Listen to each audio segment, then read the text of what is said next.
ಎಲ್ಲರಿಗೂ ನಮಸ್ಕಾರಗಳು. ಮಾತು ವಿತ್ ಮಾಲಿನಿ ಕಾರ್ಯಕ್ರಮಕ್ಕೆ ತಮಗೆಲ್ಲರಿಗೂ ಸ್ವಾಗತ. ನಾನು ಪ್ರೊಫೆಸರ್ ಸುರೇಶ್ ಮಾಲಿನಿ, ಅಧ್ಯಕ್ಷರು, ಜೆನೆಟಿಕ್ಸ್ ಮತ್ತು ಜಿನೋಮಿಕ್ಸ್ ಅಧ್ಯಯನ ವಿಭಾಗ, ಮೈಸೂರು ವಿಶ್ವವಿದ್ಯಾನಿಲಯ.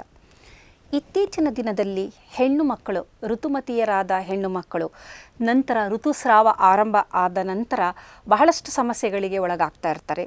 ಬಹಳ ನಿರಾಸಕ್ತಿ ಇರ್ಬೋದು, ನೋವುಗಳಿರ್ಬೋದು, ಬಹಳ ತೊಂದರೆಗಳಾಗ್ತಿರುತ್ತೆ. ಮತ್ತು ಅವರಿಗೆ ಎನರ್ಜಿ ಲೋ ಅಂತ ಹೇಳ್ತೀವಿ, ಶಕ್ತಿ ಇರೋದಿಲ್ಲ, ಸುಸ್ತು, ಆಯಾಸ, ಆಲಸ್ಯ, ಬೇಸರ, ಈ ಥರ ನಾನಾ ರೀತಿಯ ಸಮಸ್ಯೆಗಳಿಗೆ ಹೆಣ್ಣು ಮಕ್ಕಳು ತುತ್ತಾಗೋದನ್ನು ನಾವು ನೋಡ್ತಾ ಇದ್ದೀವಿ. ಇದರಿಂದ ಏನಾಗುತ್ತೆ ಅಂದರೆ ಅವರು ಶೈಕ್ಷಣಿಕವಾಗಿ ಅವರಿಗೆ ಬಹಳಷ್ಟು ತೊಂದರೆಗಳಾಗ್ತಾ ಇರುತ್ತೆ. ಅವರು ಶೈಕ್ಷಣಿಕವಲ್ಲದೆ ಅವರ ಇತರ ಕಾರ್ಯಚಟುವಟಿಕೆಗಳು, ಕ್ರೀಡೆಗಳಾಗಿರ್ಬೋದು ಅಥವಾ ಸಾಂಸ್ಕೃತಿಕ ಚಟುವಟಿಕೆಗಳು, ಈ ಥರ ಅವರು ಯಾವುದೇ ಕೆಲಸ ಮಾಡಬೇಕು ಅಂತಂದರೂ ಈ ಒಂದು 3-4 ದಿನದ ಅವಧಿಯಲ್ಲಿ ಬಹಳಷ್ಟು ತೊಂದರೆಗಳನ್ನು ಅವರು ಅನುಭವಿಸ್ತಿರ್ತಾರೆ.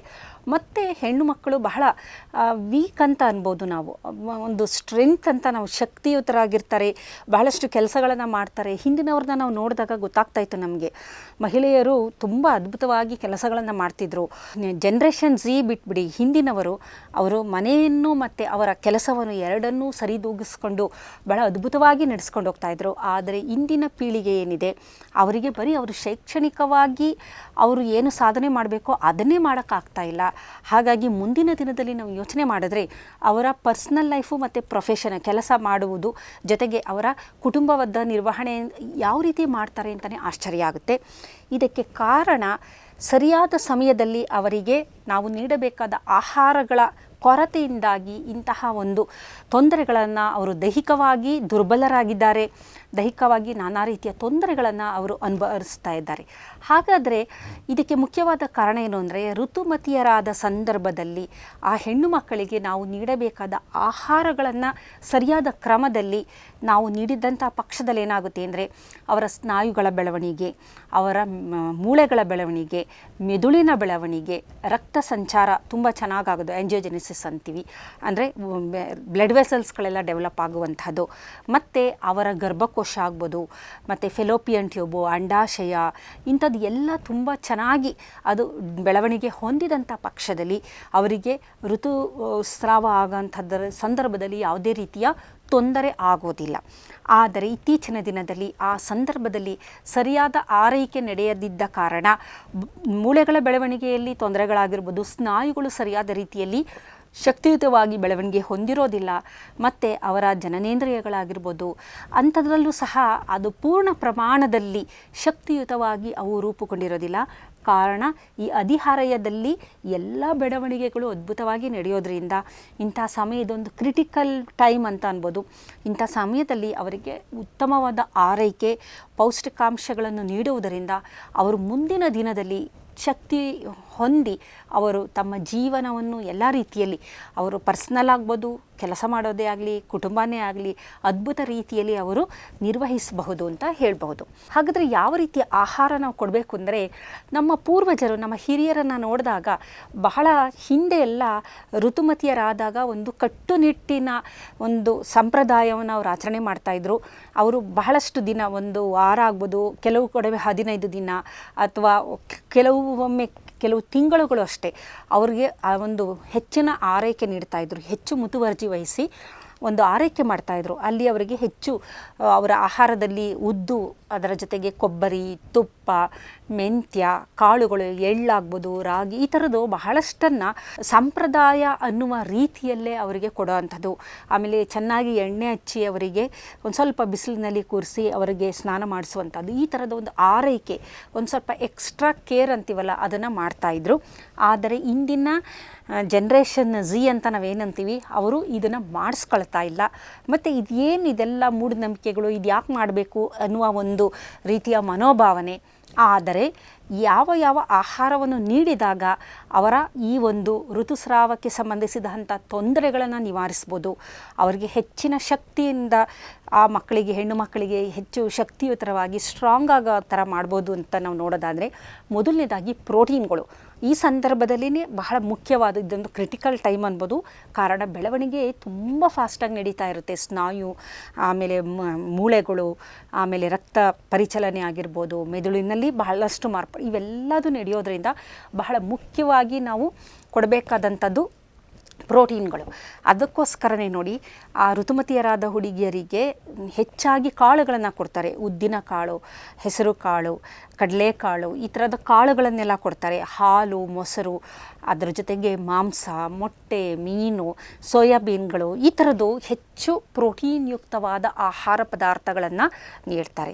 ಈ ಪ್ರೋಟೀನ್ ಯುಕ್ತ ಆಹಾರ ಪದಾರ್ಥಗಳನ್ನು ನೀಡಿದ್ರೆ ಏನಾಗುತ್ತೆ, ಗ್ರೋತ್ ಹಾರ್ಮೋನು ಹೆಚ್ಚು ಬಿಡುಗಡೆಯಾಗುತ್ತೆ. ಈ ಗ್ರೋತ್ ಹಾರ್ಮೋನ್ ಏನು ಮಾಡುತ್ತೆ, ಇನ್ಸುಲಿನ್ ಗ್ರೋತ್ ಫ್ಯಾಕ್ಟರ್ 1 ಅನ್ನುವುದನ್ನು ಆ್ಯಕ್ಟಿವೇಟ್ ಮಾಡುತ್ತೆ. ಅದನ್ನು ಆ್ಯಕ್ಟಿವೇಟ್ ಮಾಡಿದಾಗ ಅದು ಜೀವಕೋಶಗಳನ್ನು ಆ್ಯಕ್ಟಿವೇಟ್ ಮಾಡುತ್ತೆ. ಇಂಟರ್ನ್ ಜೀವಕೋಶಗಳು, ಯಾವ ಜೀವಕೋಶಗಳು ಅಂದರೆ ಮುಖ್ಯವಾಗಿ ಸ್ನಾಯುಗಳಲ್ಲಿರುವ ಫೈಬ್ರೋಬ್ಲಾಸ್ಟ್ ಆಗಿರ್ಬೋದು, ಮೂಳೆಗಳಾಗಿರ್ಬೋದು, ಮೆದುಳಿನ ಒಂದು ಬೆಳವಣಿಗೆಯೂ ಸಹ ಆ ಸಂದರ್ಭದಲ್ಲಾಗುತ್ತೆ, ನರಕೋಶಗಳಾಗ್ಬೋದು. ಹೆಚ್ಚು ಹೆಚ್ಚು ದೇಹದಲ್ಲಿ ಜೀವಕೋಶಗಳು ಬಿಡುಗಡೆ ಅಂದರೆ ಡಿವೈಡ್ ಆಗೋಕ್ಕೆ ಆರಂಭ ಆಗುತ್ತೆ. ಇದಕ್ಕೆ ಪ್ರಮುಖವಾಗಿ ನಮಗೆ ಬೇಕಾಗಿರುವಂಥದ್ದು ಪ್ರೋಟೀನ್ಗಳು. ಹಾಗಾಗಿ ಹೆಚ್ಚು ಪ್ರೋಟೀನ್ಗಳನ್ನು ನೀಡ್ತಾರೆ ಅವರು. ಅದರಲ್ಲೂ ಮುಖ್ಯವಾಗಿ ಉದ್ದಿನ ಕಾಳನ್ನು ಹೆಚ್ಚು ನೀಡ್ತಾರೆ. ಕಿಚಡಿಗಳನ್ನು ಕೊಡ್ತಾರೆ, ಪೊಂಗಲ್ ಅಂತ. ಕಿಚಡಿಯಲ್ಲಿ ಹೆಸರು ಬೇಳೆ ಹಾಕಿ, ಹೆಚ್ಚು ಹೆಸರು ಬೇಳೆ ಹಾಕಿ, ತುಪ್ಪ, ಅದರ ಜೊತೆಗೆ ಕರಿಮೆಣಸು, ಜೀರಿಗೆ ಹಾಕಿ ಕಿಚಡಿ ಅನ್ನವನ್ನು ಕೊಡೋ ಅಂಥದ್ದು. ಈ ಥರದನ್ನು ಮೆಂತ್ಯವನ್ನು ಕೊಡ್ತಾರೆ, ಹೆಚ್ಚು ಹೆಚ್ಚು ಮೆಂತ್ಯದ ಮುದ್ದೆ ಮಾಡ್ತಾರೆ. ಇದನ್ನೆಲ್ಲ ನೀಡೋದ್ರಿಂದ ದೇಹದ ಈ ಒಂದು ಜೀವಕೋಶಗಳ ಬೆಳವಣಿಗೆಗೆ ಇವೆಲ್ಲ ಪೂರಕ ಆಗಿದೆ. ನಂತರ ಕಬ್ಬಿಣಾಂಶವನ್ನು ಹೊಂದಿರುವಂಥ ಆಹಾರಗಳನ್ನು ನೀಡೋದು. ಅದರಲ್ಲಿ ಪ್ರಮುಖವಾಗಿ ಬೆಲ್ಲ, ಎಳ್ಳು ಬೆಲ್ಲವನ್ನು ಕೊಡ್ತಾರೆ. ಬೆಲ್ಲದಲ್ಲಿ ಕಬ್ಬಿಣಾಂಶ ಹೆಚ್ಚಿದೆ. ರಾಗಿ, ಬೆಲ್ಲ ಇವುಗಳನ್ನು ಹೆಚ್ಚಾಗಿ ನೀಡುವಂಥದ್ದನ್ನು ನಾವು ನೋಡ್ತೀವಿ. ಇನ್ನು ಕಬ್ಬಿಣಾಂಶವನ್ನು ಹೊಂದಿರುವಂತಹ ಸೊಪ್ಪುಗಳು, ಮುಖ್ಯವಾಗಿ ಬಹಳಷ್ಟು ಸೊಪ್ಪುಗಳಲ್ಲಿ ಹೆಚ್ಚು ಕಬ್ಬಿಣಾಂಶ ಇದೆ. ಹಾಗಾಗಿ ಕಬ್ಬಿಣಾಂಶ ಹೊಂದಿರುವಂತಹ ಇವುಗಳನ್ನು ಹೆಚ್ಚಾಗಿ ನೀಡ್ತಾರೆ.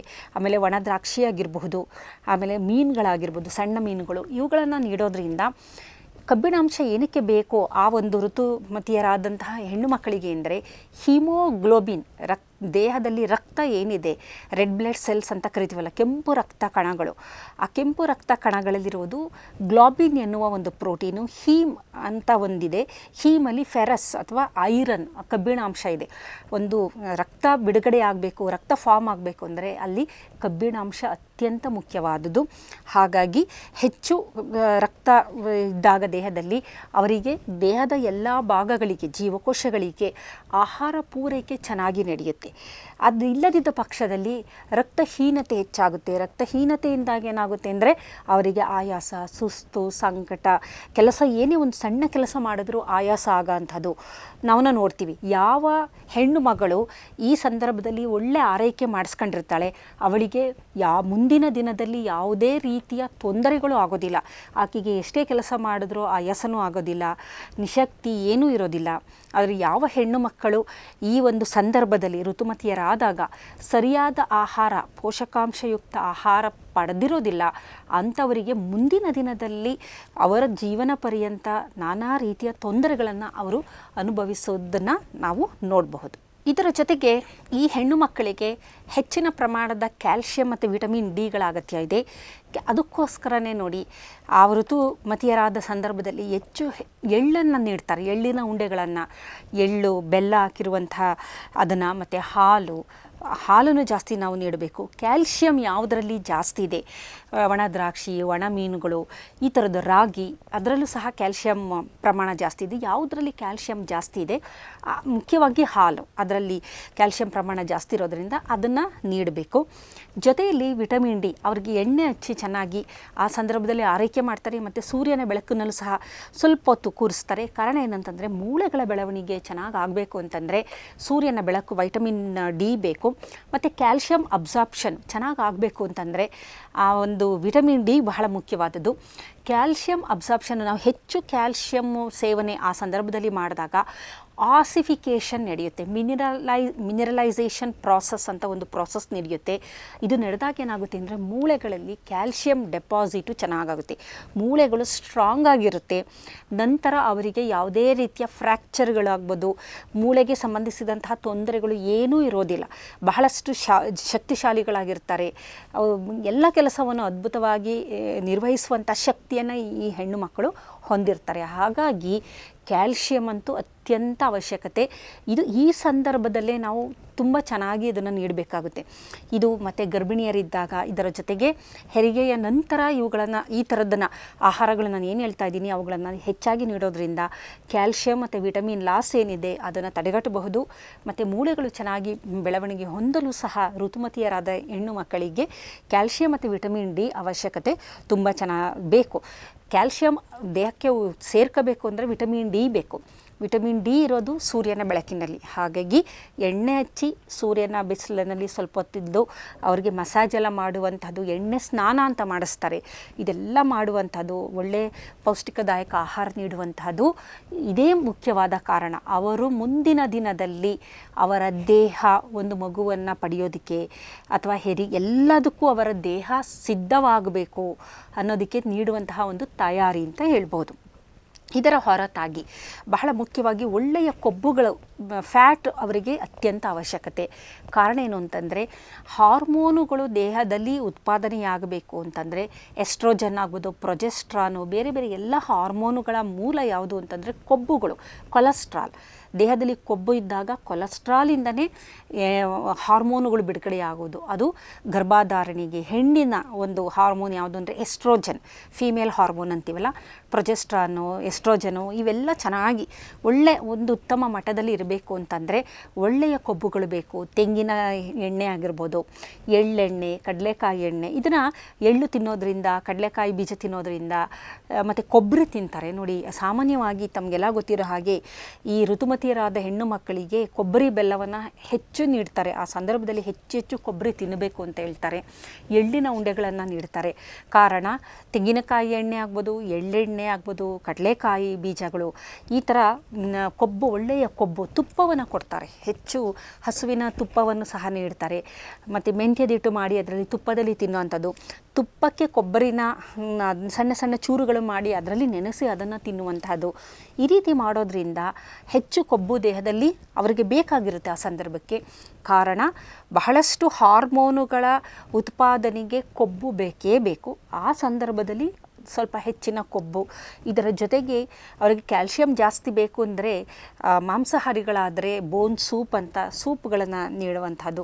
ಈ ರೀತಿ ಪ್ರಕ್ರಿಯೆಯಿಂದ ಏನಾಗುತ್ತೆ ಅಂದರೆ ಅವರ ದೇಹಕ್ಕೆ ಎಷ್ಟು ಒಳ್ಳೆಯ ಅಂಶಗಳು ಬೇಕು ಅದನ್ನು ನೀಡಿದಾಗೆ ಆಗುತ್ತೆ.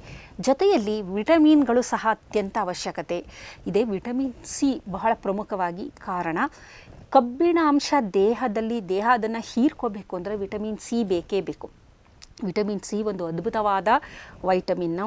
ಅದಕ್ಕೋಸ್ಕರ ನೋಡಿ, ಹೆಚ್ಚು ಕಿತ್ತಳೆ ಹಣ್ಣು, ನಿಂಬೆಹಣ್ಣು, ನೆಲ್ಲಿಕಾಯಿ, ಸೀಬೆಕಾಯಿ ಇಂಥದ್ರಲ್ಲಿ ವಿಟಮಿನ್ ಸಿ ತುಂಬ ಜಾಸ್ತಿ ಇರೋದ್ರಿಂದ ಇದರ ಸೇವನೆ ನಾವು ಏನು ಕಬ್ಬಿಣದ ಅಂಶದ ಈಗ ಸೇವನೆ ಮಾಡ್ತೀವಿ ಒಂದಷ್ಟು ಆಹಾರ, ಅದರಲ್ಲಿ ಕಬ್ಬಿಣ ಅಂಶ ಇರುತ್ತೆ. ಅದನ್ನು ನಮ್ಮ ದೇಹ ಹೀರ್ಕೋಬೇಕು ಅಂತಂದರೆ ದೇಹ ಅದನ್ನು ಬಳಸ್ಕೋಬೇಕು ಅಂದರೆ ವಿಟಮಿನ್ ಸಿ ಇದ್ದಾಗ ಮಾತ್ರ ನಡೆಯುವಂತಹ ಕ್ರಿಯೆ ಅದು. ವಿಟಮಿನ್ ಸಿ ಕೊರತೆ ಆದರೆ ಕಬ್ಬಿಣ ಅಂಶನ ನಾವು ಆಹಾರ ಸೇವನೆ ಮಾಡ್ತೀವಿ, ಆದರೆ ಜೀವಕೋಶಗಳಿಗೆ ಅದು ಹೋಗೋದಿಲ್ಲ, ಅದು ಹಾಗೆ ಮಲದಲ್ಲಿ ಹೊರಟೋಗುತ್ತೆ. ಹಾಗಾಗಿ ವಿಟಮಿನ್ ಸಿ ಅತ್ಯಂತ ಅವಶ್ಯಕತೆ ಇರುವಂಥದ್ದು. ಫ್ಯಾಕ್ಟರ್ ಆಗಿ ಅದು ಕೆಲಸ ಮಾಡುತ್ತೆ, ಎನ್ಸೈಮ್ಗಳನ್ನು ಆ್ಯಕ್ಟಿವೇಟ್ ಮಾಡುತ್ತೆ, ಬಹಳಷ್ಟು ಕೆಲಸಗಳನ್ನು ಅದು ಮಾಡೋದ್ರಿಂದ ವಿಟಮಿನ್ ಸಿನ ನಾವು ಬಳಕೆ ಮಾಡಬೇಕು. ಮುಖ್ಯವಾಗಿ ಕಿತ್ತಳೆ ಹಣ್ಣು, ನಿಂಬೆಹಣ್ಣು, ಅದರ ಜೊತೆಯಲ್ಲಿ ಸೀಬೆಕಾಯಿ ಆಗಿರ್ಬೋದು, ಸೀಬೆಹಣ್ಣು, ಈ ರೀತಿ ವಿಟಮಿನ್ ಸಿ ಯುಕ್ತವಾದ ಪದಾರ್ಥಗಳನ್ನು ನಾವು ಬಳಕೆ ಮಾಡ್ತಾಯಿದ್ರೆ ಅದು ನಮ್ಮ ದೇಹದಲ್ಲಿ ಐರನ್ ಅಬ್ಸಾರ್ಪ್ಷನ್ ಕಬ್ಬಿಣಾಂಶದ ಅಬ್ಸಾರ್ಪ್ಷನ್ನ ಹೆಚ್ಚು ಮಾಡಿಕೊಳ್ಳುತ್ತೆ. ಹಾಗಾಗಿ ಈ ಒಂದು ಸಂದರ್ಭದಲ್ಲಿ ಈ ಎಲ್ಲ ಆಹಾರ ಪದಾರ್ಥಗಳು ಅತ್ಯಂತ ಅವಶ್ಯವಾಗಿದೆ. ಕಾರಣ ಸ್ನಾಯುಗಳ ಬೆಳವಣಿಗೆ, ಮೂಳೆಗಳ ಬೆಳವಣಿಗೆ, ಮೆದುಳಿನ ಬೆಳವಣಿಗೆ, ಜೊತೆಯಲ್ಲಿ ಅವರ ದೇಹದ ರಕ್ತ ಪರಿಚಲನೆಯಲ್ಲಿ ಒಂದು ಮಾಡಿಫಿಕೇಷನ್ ಆಗಬೇಕಾದಂಥದ್ದು. ಹಾಗಾಗಿ ದೇಹದ ಎಲ್ಲ ಬೆಳವಣಿಗೆ, ಮೆದುಳಿನಲ್ಲಿ ಬೆಳವಣಿಗೆ, ನರಕೋಶಗಳ ಬೆಳವಣಿಗೆ, ಅದರಲ್ಲಿ ಹೈಪೋಥಾಲಮಸ್ ಪಿಟ್ಯೂಟರಿ ಅಡ್ರಿನಲ್ ಆಕ್ಸಿಸ್ ಆಗ್ಬೋದು, ಹೈಪೋಥಾಲಮಸ್ ಪಿಟ್ಯೂಟರಿ ಒವೇರಿಯನ್ ಆಕ್ಸಿಸ್ ಆಗಿರ್ಬೋದು, ಹೈಪೋಥಾಲಮಸ್ ಅಡ್ರಿನಲ್ ಗಟ್ ಮೈಕ್ರೋಬ್ಸ್ ಆಗಿರ್ಬೋದು. ಈ ಥರದ್ದು ಎಲ್ಲ ಥರದ್ದು ಲಿಂಕ್ಗಳು, ಆಕ್ಸಿಸ್ಗಳು ಸರಿಯಾದ ರೀತಿಯಲ್ಲಿ ಡೆವಲಪ್ ಆಗಬೇಕು ಅಂತಂದರೆ ಅವರಿಗೆ ಪೂರಕವಾಗಿ ನೀಡುವ ಆಹಾರ ಚೆನ್ನಾಗಿರಬೇಕು, ಅದ್ಭುತವಾಗಿರಬೇಕು. ಅಂಥ ಸಂದರ್ಭದಲ್ಲಿ ಮಾತ್ರ ಮುಂದಿನ ದಿನದಲ್ಲಿ ಆ ಹೆಣ್ಣು ಮಕ್ಕಳು ಒಂದು ಹೆಣ್ಣಾಗಲು ಅಥವಾ ಮುಂದಿನ ದಿನದಲ್ಲಿ ತಾಯಿಯಾಗಲು ಈಗಲೇ ಸಿದ್ಧತೆಯನ್ನು ಮಾಡಿದಂತೆ, ಅವರ ದೇಹವನ್ನು ಅದಕ್ಕೆ ಸಿದ್ಧ ಮಾಡಿದಂತೆ. ಹಾಗಾಗಿ ಹಿರಿಯರ ಆಚರಣೆಗಳ ಹಿಂದೆ ಎಲ್ಲೋ ಒಂದು ವೈಜ್ಞಾನಿಕತೆ ಇದೆ. ಅದನ್ನು ಹುಡುಕಿ ಅದನ್ನು ಅಳವಡಿಸಿಕೊಂಡರೆ ಉತ್ತಮವಾದ ಆರೋಗ್ಯ ನಮ್ಮದಾಗುತ್ತದೆ. ನಮಸ್ಕಾರ.